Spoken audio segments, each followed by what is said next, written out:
الحمد لله الحمد لله رب العالمين والعاقبة للمتقين والصلاة والسلام على أشرف الأنبياء والمرسلين وعلى آله وأصحابه أجمعين أما بعد فقد قال الله تعالى في القرآن العظيم وفي الفرقان المجيد بعد أعوذ بالله من الشيطان الرجيم بفضل بسم الله الرحمن الرحيم وأتموا الحج والعمرة لله إلى الآخر صدق الله العظيم. புகழனைத்தும் நம்மை படைத்து பரிபாலிக்கின்ற ஏக வல்லோனாகிய அல்லாஹ்வுக்கே உரித்தாகட்டுமாக. அவனுடைய சாந்தியும் சமாதானமும் எம்பெருமானார் ரசூலே கரீம் முஹம்மது நபி ஸல்லல்லாஹு அலைஹி வஸல்லம் அவர்களின் மீதும், அவர்களின் அடிச்சுவற்றை அப்படியே பின்பற்றிய சத்திய சஹாபாக்களின் மீதும், தாபிஈன்களின் மீதும், சுஹதாக்களின் மீதும், சாலிஹீன்களின் மீதும், குறிப்பாக இந்த மஜ்லிஸில் அமர்ந்திருக்கின்ற இன்னும் அமரவிருக்கின்ற நம் அனைவரின் மீதும் குறைவின்றி நிறைவோடு என்றென்றும் நின்று நிலவட்டுமாக. ஆமீன். அல்ஹம்துலில்லாஹ். அல்லாஹுவினுடைய மிக பெரும் பேரருளால் பல லட்சக்கணக்கான முஸ்லிம்கள் தற்போது ஹஜ் என்னும் ஒரு புனித பயணத்திற்கு சென்று கொண்டிருக்கிறார்கள். அல்லாஹ்வினுடைய மிக பெரும் பேரருளால் நம்முடைய மஹல்லாவிலிருந்தும் ஒரு ஜோடி கிளம்ப உள்ளது. ரப்புல் ஆலமீன் அவர்களுக்கு நீண்ட ஆஃபியத்தை கொடுத்து அவர்களுடைய பயணத்தை லேசாக ஆக்கி தந்தருள் புரிவானாக. ஆமீன். அவர்கள் அங்கு சென்று எல்லா வகையான அமல்களையும் பரிபூரணமாக செய்து ஒரு நல்ல ஒரு பிரதிபலனோடு அவர்கள் திரும்பி வர வரைக்கும் ரப்புல் ஆலமீன் அவர்களை பாதுகாத்து தந்தருள் புரிவானாக. ஆமீன். அல்ஹம்துலில்லாஹ். கடந்த வாரம் இந்த ஹஜ்ஜுடைய பயணத்தை குறித்து ஒரு சில முக்கிய தகவல்களை பற்றி நாம் பரிந்துரை செய்து கொண்டிருந்தோம். குறிப்பாக அரஃபாவுடைய தினத்தை பற்றி, அரஃபாவுடைய இடத்தை பற்றியும் ஒரு சில செய்திகளை நாம் சொல்லியிருந்தோம். அதற்கு தொடர்ச்சியாக அரஃபாவுடைய மைதானத்தை பொறுத்தவரையிலும் உலகத்திலேயே ஒரு மஹ்ஷர் மைதானத்தை பார்க்கக்கூடிய மிகப்பெரிய ஒரு காட்சி அங்கு நடைபெறும். பல லட்சக்கணக்கான ஏறத்தாழ 30 லட்சம் முஸ்லிம்கள் ஒரே இடத்தில் கூடி அங்கு அல்லாஹ்விடத்தை துதிப்பாடுதலும் அல்லாஹ்விடத்தில் கையேந்து அழுது துஆ செய்யக்கூடிய ஒரு நிலைப்பாடை அரஃபாவினுடைய மைதானத்திலே ஹாஜிகள் எல்லோரும் மிகப்பெரிய ஒரு அதிர்ச்சி பார்வைகளாக பார்ப்பார்கள். அப்படிப்பட்ட ஒரு மிக பிரம்மாண்டமான ஒரு நிகழ்வு இந்த அரஃபாவினுடைய தினத்தில் துல்ஹஜ்ஜினுடைய 9வது தினம் நடைபெறும். அதற்கு பிறகு நாம் சொல்லியிருந்தோம், லுஹருடைய தொழுகையும் அசருடைய தொழுகையும் அவர்கள் சேர்த்து தொழுதுவிட்டு அரஃபாவிலிருந்து அவர்கள் முஸ்தலிஃபாவை நோக்கி அவர்கள் பயணம் செய்வார்கள். இந்த இடத்துல ஒரு விஷயத்தை நம்ம கவனிக்கணும்.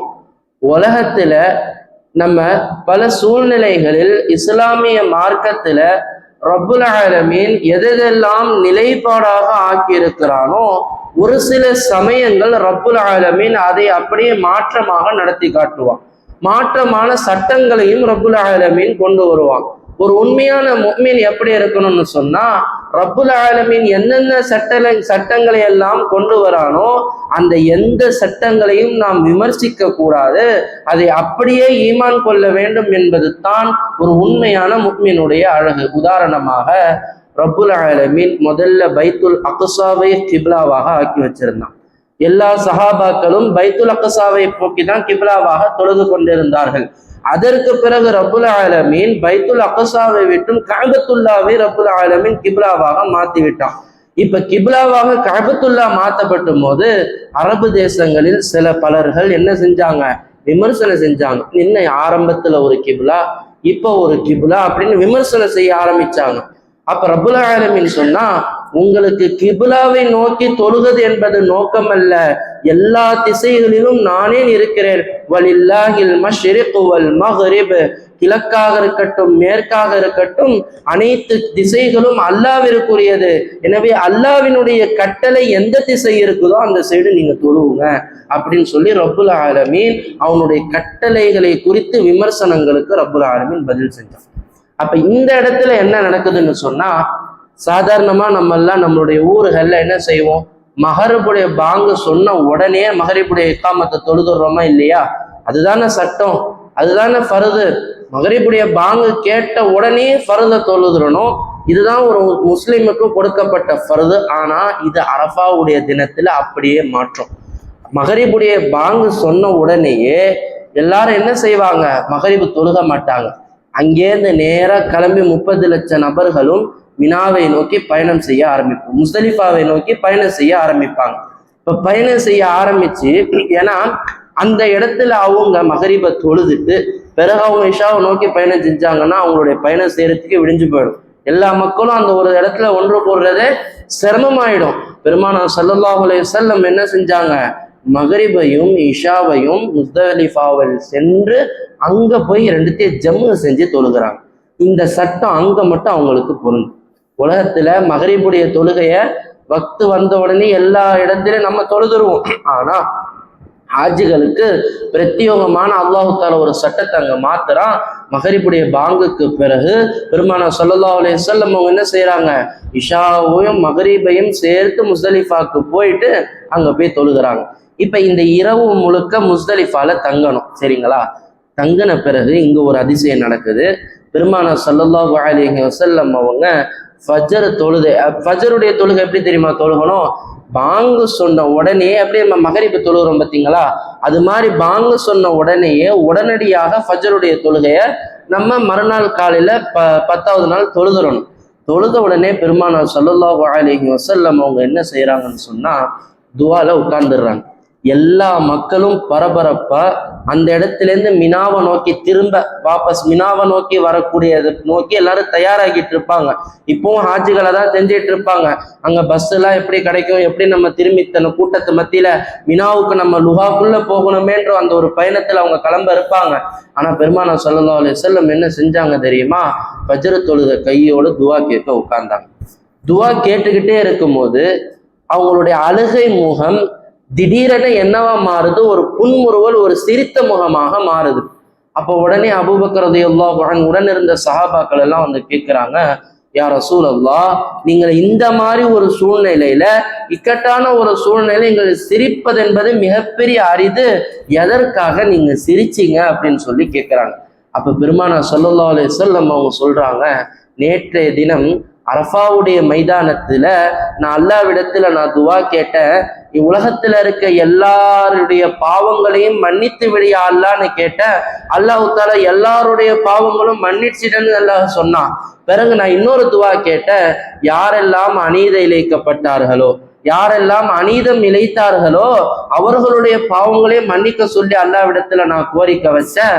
ரப்புல் ஆலமீன் அந்த கோரிக்கையை ஏத்துக்கல. நேற்றைய தினம் அந்த கோரிக்கையை ஏத்துக்கல. ஆனா இன்னைக்கு நான் இந்த முஸ்தலிஃபாவுடைய இந்த இடத்துல திரும்பவும் அதே கோரிக்கையை அல்லாஹ்விடத்துல வைத்த, யாரெல்லாம் அநீதம் இழைக்கப்பட்டார்களோ அவர்களுக்கு சொர்க்கத்தை வழங்கிவிடு, யாரெல்லாம் அநீதம் இழைத்தார்களோ அவர்களுடைய பாவங்களை மன்னித்து விடுன்னு அல்லாஹ்விடத்துல நான் துவா செஞ்சேன். ரப்புல் ஆலமீன் அந்த துவாவை இங்க கபூல் செஞ்சுட்டான்.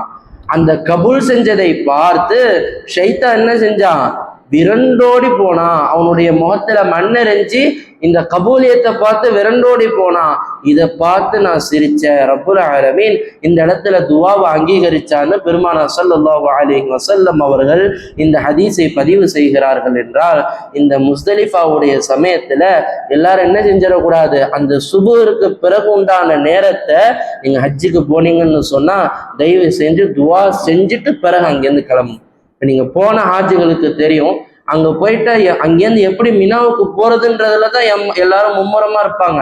காரணம், அது ஒரு லாஜிக்கான காரணம். ஏன்னா அத்தனை லட்சம் கூட்டங்கள் ஒரே நேரத்துல திரும்ப மினாவுக்கு ரிட்டர்ன் ஆகணும், துஹாவுடைய நேரத்தை அடையணும். ஏன் சொன்னா, இந்த எல்லா நாட்களை விட இந்த 10ஆம் நாள் இருக்குது பார்த்தீங்களா, நமக்கு இந்த பெருநாள்னா அவங்களுக்கு அங்க என்ன நாள், 10 யௌமுல் ஹஜ்ஜில் அக்பர்னு அல்லாஹ் தஆலா சொல்றான். ஹஜ்ஜுல் அக்பர்னா ஹஜ்ஜுடைய நாட்களிலேயே மிகப்பெரிய ஒரு நாள் என்று ரப்புல் ஆலமீன் இந்த 10வது நாளை சொல்றான்.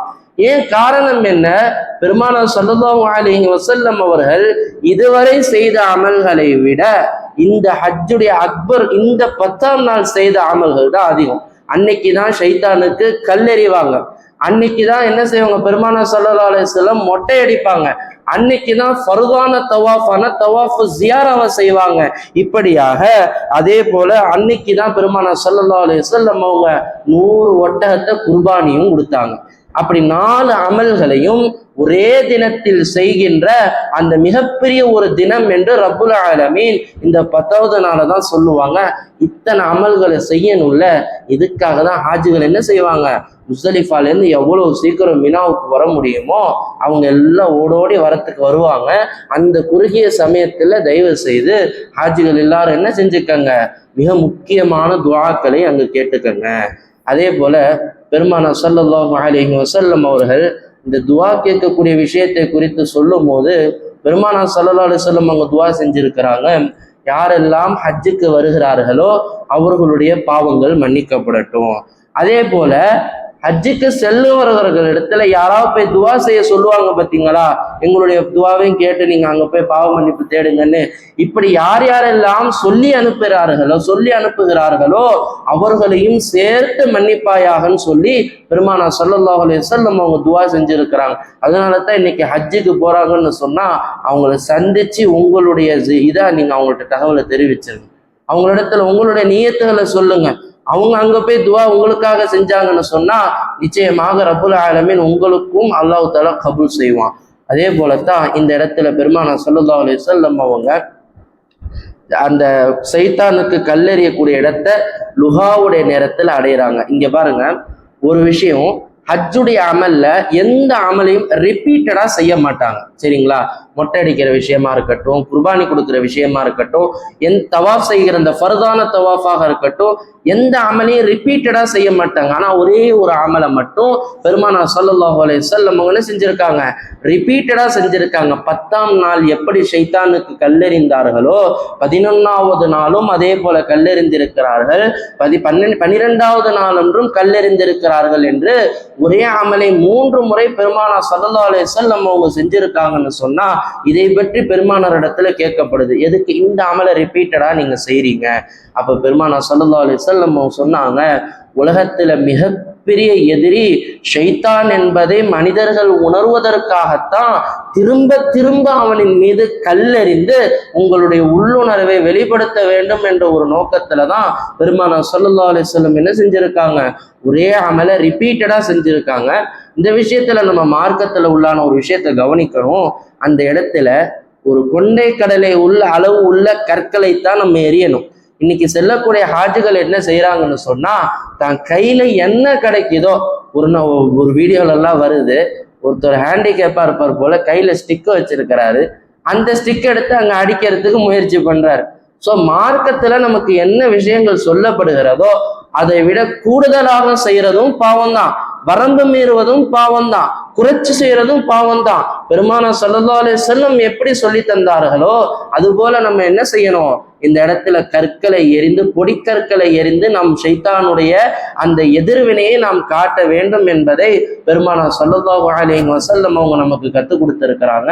அதற்கு பிறகு பெருமானார் ஸல்லல்லாஹு அலைஹி வஸல்லம் என்ன செய்யறாங்க, இந்த கல் எறிகிறாங்க பார்த்தீங்களா, இந்த கல் எறிஞ்சதோட தல்பியா நிப்பாட்டப்படும். இந்த தல்பியா சொல்லிட்டே இருக்காங்க தெரியுமா, நம்ம சொன்னோம்ல, வீட்டுல இருந்து கனமுல இருந்து அந்த அமல் முழுக்க தல்பியா சொல்லிட்டே இருக்கணும்னு சொன்னோம் பார்த்தீங்களா. இந்த கல்லெறிதலோட என்ன செய்யப்படும், அந்த தல்பியா நிறுத்தப்படும். அதற்கு பிறகு பெருமானார் ஸல்லல்லாஹு அலைஹி வஸல்லம் என்ன செய்யறாங்க, மொட்டை அடிக்கிறாங்க. மொட்டை அடிக்கும் போது அவங்களுடைய ஒரு தலை, அந்த பாதி முடிய அபூ தல்ஹா ரலியல்லாஹு அன்ஹு அவர்களிடத்துல கொடுக்குறாங்க, மற்றொரு பாதியை மற்ற சஹாபாக்கள் இடத்தெல்லாம் கொடுக்குறாங்க. இது ஒரு பெரிய பரக்கத் என்பதாக பெருமானார் ஸல்லல்லாஹு அலைஹி வஸல்லம் ஒப்படைச்சாங்க. அதே போல அதுக்கு பிறகு 100 ஒட்டகைகளை குர்பானி கொடுத்தாங்க. இதுல 63 ஒட்டகங்களை தன்னுடைய கையால அறுத்தாங்க, மித்தத்தை மற்ற சஹாபாக்கள் அறுத்தார்கள் என்று பல ரிவாயத்துகளில் வருகிறது. பெருமானார் ஸல்லல்லாஹு அலைஹி வஸல்லம் என்ன செஞ்சாங்க, குர்பானி கொடுத்திருக்காங்க. இந்த விஷயத்துல நம்ம ஒண்ணு கவனிக்கணும், இந்த ஹஜ்ஜுடைய அமல் இருக்குது பார்த்தீங்களா, உலமாக்கள் சொல்லுவாங்க, இந்த ஹஜ்ஜுடைய அமல் என்பது எல்லா அமல்களும் சங்கமிக்கக்கூடிய ஒரு இடம்னு சொல்லுவாங்க. இப்போ எல்லா அமல்கள்னா முஸ்லிம்களுக்கு 5 கடமைகள் தானே எல்லா அமல். 5 கடமையில தொழுகை இருக்கும், ஜகாத்து கொடுக்கணும், அதே போல குர்பானி கொடுக்கணும், ஹஜ்ஜுடைய இந்த இப்படியான பல கடமைகள், நோன்பு வைக்கணும், இதெல்லாம் கடமைகள் இருக்குது பார்த்தீங்களா. இந்த எல்லா அமல்களும் ஹஜ்ஜில் பார்த்தீங்கன்னா சங்கமிக்கும். ஹஜ்ஜுடைய அமல் எடுத்து பாருங்க, உங்களுக்கு தொழுகை, ஹஜ்ஜில் என்ன இருக்கும்? தொழுகை இருக்கும். அதே போல ஜகாத் இருக்கும். ஜகாத் என்ன? செலவு செஞ்சுதானே நீங்க ஹஜ்ஜுக்கு போறீங்க. மிகப்பெரிய ஒரு தர்மத்தை செஞ்சுட்டு தானே நீங்க ஹஜ்ஜுக்கு போறீங்க. செலவு செய்தல் இருக்கும். அதே போல ஹஜ்ஜுடைய அமல்ல பாத்தீங்கன்னா குர்பானி கொடுக்கறதும் இருக்கும். அதே போல நோன்பு வைப்பதும் இருக்கும். எப்படி ஹஜ்ரத்? ஹாஜிகளுக்கு தான் நோன்பு கிடையாது. ஹாஜிகளுக்கு நோன்பு கிடையாதுதான். எப்ப அவங்க இஹ்ராம் கட்டி விடுகிறார்களோ, உலகத்துல எதெல்லாம் உங்களுக்கு ஹலாலான விஷயமாக இருந்ததோ அதெல்லாம் ஹராமாம மாயிரும். அது பேர் தான் இஹ்ராம். அந்த இடத்துல மனைவியோட ஆசையா பேசக்கூடாது, அந்த இடத்துல மனைவியோட உறவாடக்கூடாது, அந்த இடத்துல எதெல்லாம் அவர்கள் அத்தர் பூசக்கூடாது, அதே போல தான் யோசித்த விருப்பப்பட்ட ஆடைகளை அணியக்கூடாது. இப்படி நோன்புகள்ல எப்படியெல்லாம் அல்லாஹு தாலா ஹலாலான விஷயத்தெல்லாம் ஹராமாக்கி வைக்கிறானோ, அது போலத்தான் ஹாஜிகளுக்கும் அந்த ஹஜ்ஜுடைய நாட்களிலே அவர்கள் இஹ்ராம் அணிந்த பிறகு நோன்பை போன்ற ஒரு அமலை அல்லாஹு தாலா அங்கு உணர்த்துகிறான். இதனால உலமாக்கள் எல்லாம் என்ன சொல்லுவாங்க? இந்த ஹஜ்ஜுடைய அமல் என்பது முஸ்லிம்களில் எல்லா அமல்களும் சங்கமிக்கக்கூடிய ஒரு மிகப்பெரிய ஒரு அமல். எனவே இந்த ஹஜ்ஜை செய்வதற்குண்டான முயற்சிகளை நீங்க எப்பொழுதும் செஞ்சுக்கிட்டே இருக்க. இந்த ஹஜ் அப்படின்ற வார்த்தை இருக்கு பார்த்தீங்களா, இதுக்கு கதுன்னு சொல்லி அரபில இன்னொரு வார்த்தை சொல்லுவாங்க. இதுக்கு என்ன அர்த்தம்னு சொன்னா நாடுதல்னு அர்த்தம். யார் இந்த ஹஜ்ஜை மனசால நாடுறாங்களோ, நாங்க ஹஜ்ஜுக்கு போயே ஆகணும்னு நாடுறாங்களோ, ரப்புல் ஆலமீன் அந்த நபர்களைத்தான் ஹஜ்ஜுக்கு செல்வதற்கு உதவி செய்வான். நாட்டமே இருக்காது, ஹஜ்ஜுடைய நாட்டமே இருக்காது, செல்வம் இருக்கும், பல கோடி சொத்துக்கள் வச்சிருப்பாங்க, அல்லாஹ் தாலா என்ன செய்ய மாட்டான்? பாக்கியத்தை கொடுக்க மாட்டான். கண் எதிரில் நிறைய நபர்களை நான் சந்திச்சிருக்கேன். பல கோடி மதிப்பு இருக்கும், நினைச்ச இடத்துக்கெல்லாம் பயணம் செய்வார். ஆனா அவருக்கு அல்லாஹ் தாலா என்ன நசீபாக்கி இருக்க மாட்டான்? ஹஜ்ஜுடைய பயணத்தை ரசிக்க. கடந்த வாரங்களிலே பல முறை நான் சொல்லியிருந்தேன். அதற்கு பிறகு ஒரு சிறிய விஷயத்தை நான் நினைவுபடுத்துறேன். இந்த ஹஜ்ஜுடைய அமல் இதோட முடியும். தவாஃபு கடைசியா இந்த ஃபர்தான தவாஃபு ஜியாரா இது கூட ஹஜ்ஜுடைய அமல் அந்த 10ஆம் தினத்தன்று முடியும். அப்புறம் 11, 12 அவங்க தொடர்ச்சியாக செஞ்சு முடிச்சுட்டு பிறகு என்ன செய்வாங்க? மதீனாவுக்கு ஜியாரா செய்வாங்க. இந்த மதீனாவை பத்தி ஒரு சில விஷயத்தை நான் நினைவுபடுத்துறேன். முதல்ல இந்த மதீனா என்பதற்கு எஸ்ரிப் என்று இன்னொரு பெயர் சொல்லப்படும். அதே போல பெருமானார் ஸல்லல்லாஹு அலைஹி வஸல்லம் அவங்க இந்த மதீனாவை குறித்து சொல்லும் போது இது ஒரு சொர்க்க பூஞ்சோலைன்னு சொல்லுவாங்க. சொர்க்க பூஞ்சோலைன்னு சொன்னா எப்படின்னு சொன்னா, நீங்க மக்கால என்ன வெயில் பாக்குறீங்களோ அதை விட கடுமையான வெயிலும் உஷ்ணமும் மதீனால இருக்கும். அது மட்டும் இல்ல, நீங்க ஹஜ்ஜுடைய அமல்லாம் செஞ்சிருப்பீங்க பாத்தீங்களா, உங்கள பல நபருக்கு காய்ச்சல் வந்திருக்கும், சளி பிடிச்சிருக்கும், உடம்பு முடியாது, கால் வலி ஏற்பட்டிருக்கும், முதுகுவலி இருக்கும். அதோட நீங்க எங்க போவீங்க? மதீனாவுக்கு பயணம் செஞ்சு போவீங்க. பெருமானார் ஸல்லல்லாஹு அலைஹி வஸல்லம் அவங்க சொன்னாங்க, யாரெல்லாம் கஷ்டத்தோடும் உடல் நலம் இல்லாமல் இந்த மதீனாவிற்கு வருகிறார்களோ, நல்ல எண்ணத்தோடு நல்ல அமலுக்காக வேண்டி மதீனாவிற்கு வருகிறார்களோ, அவர்களுக்கு நாளை மறுமையிலே கியாமத்து நாளிலே சொர்க்கத்திற்கு பரிந்துரை செய்பவனாக, என்னுடைய ஷஃபாஅத்திற்கு பெற்றவர்களாக நான் அவர்களுக்காக வேண்டி பொறுப்பேற்றுக் கொள்கிறேன் என்பதாக பெருமானார் ஸல்லல்லாஹு அலைஹி வஸல்லம் அவர்கள் வாக்குறுதி அளித்திருக்கிறார்கள். என்றால் நீங்க மதீனாவுக்கு போகும்போது இந்த உள்ளுணர்வோடு போகணும். எவ்வளவு கஷ்டம் துயரம் இருந்தாலும் நீங்க மதீனாவுக்கு போனீங்கன்னா எவ்வளவு பெரிய பாக்கியம் கிடைக்குது. பெருமானாரினுடைய ஷஃபாஅத்தினாலே சொர்க்கத்திற்கு செல்லக்கூடிய ஷஃபாஅத்தை பெருமானார் ஸல்லல்லாஹு அலைஹி வஸல்லம் அவங்க நமக்கு வாங்கி தரேன்னு சொல்லியிருக்காங்க. அதே போல மதீனாவில் இருக்கக்கூடிய பூங்காக்களை பார்த்து பெருமானார் ஸல்லல்லாஹு அலைஹி வஸல்லம் அவங்க சொர்க்க பூஞ்சோலைகளை பார்க்க வேண்டும் என்றால் நீங்கள் இந்த பூஞ்சோலைகளை பார்த்து கொள்ளுங்கள் அப்படின்னு சொல்லியிருக்காங்க. அதே போல சொர்க்கத்தில் இருக்கக்கூடிய இந்த ஒரு அமைப்பை பார்க்க வேண்டும் என்றால் நீங்கள் மதீனாவை பார்த்து கொள்ளுங்கள் என்பதாக பெருமானார் ஸல்லல்லாஹு அலைஹி வஸல்லம் அவங்க சொல்லியிருக்காங்கன்னு சொன்னா, நீங்க மதீனாவில் கால் எடுத்து வைக்கும் போது சொர்க்கத்தில் எப்படி நாம் கால் எடுத்து வைத்தால் நமக்கு ஒரு உள்ளுணர்வு ஏற்படுமோ, எப்படி பெருமானார் ஸல்லல்லாஹு அலைஹி வஸல்லம் அவங்க சொர்க்க பூஞ்சோலை என்று வர்ணித்தார்களோ அதே வர்ணத்தோடு நீங்கள் அந்த மதீனாவை அணுக வேண்டும்.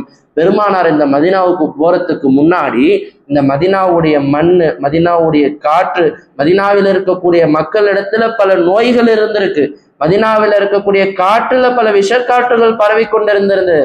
பெருமானா ஸல்லல்லாஹு அலைஹி வஸல்லம் எப்ப மதீனாவிற்கு போனார்களோ ஹதீஸ்களில் வருது, அந்த காற்றில் கூட ஷிஃபா கலந்தது, அங்கு இருக்கக்கூடிய எல்லா இடத்திலும் புனிதம் நிறைந்தது.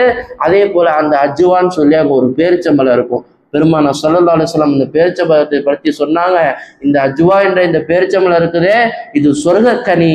நீங்கள் சொர்க்கத்தில் இருக்கக்கூடிய கனியை புசிக்க வேண்டும் என்று சொன்னால் இந்த பேரிச்சம்பழ புசித்து கொள்ளுங்கன்னு சொல்லி பெருமானா ஸல்லல்லாஹு அலைஹி வஸல்லம் அவர்கள் மதீனாவை சொர்க்கத்தோடு ஒப்பிட்டு பேசியிருக்கிறார்கள் என்றால், மதீனாவுக்கு போகும் போதும் ஜியாரத்துக்கு போகும் போதும் நம்மளுடைய உள்ளுணர்வு எப்படி இருக்கணும்?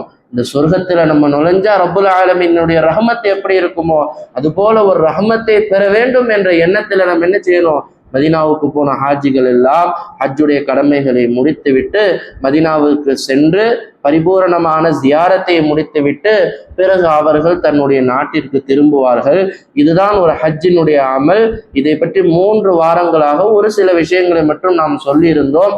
இன்ஷா அல்லாஹ் வரக்கூடிய காலங்களிலே குர்பானியினுடைய சட்டத்திட்டங்களை குறித்தும் அதே போல பெருநாளினுடைய சட்டத்திட்டங்களை குறித்தும் பேசப்படும். இன்ஷா அல்லாஹ் ரப்புல் ஆலமீன் உங்களுக்கும் எனக்கும் இந்த பரிபூரணமான ஹஜ்ஜுடைய பாக்கியத்தை வழங்கி அருள் புரிவானாக. யாரெல்லாம் ஹஜ்ஜுக்காக வேண்டி இவ்வாண்டு தயாராகி கொண்டிருக்கிறார்களோ அவர்களுடைய பயணத்தை பரிபூரணமாக நிறைவேற்றி தந்தருள் புரிவானாக.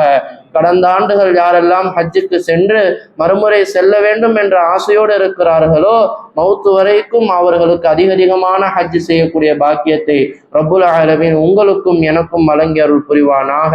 வஆகிரு தஅவானா அல்ஹம்துலில்லாஹி ரப்பில் ஆலமீன். அஸ்ஸலாமு அலைக்கும் வரஹ்மத்துல்லாஹி வபரகாத்துஹு. சுன்னத் தொழுவாதவங்க தொழுது கொள்ளுங்க.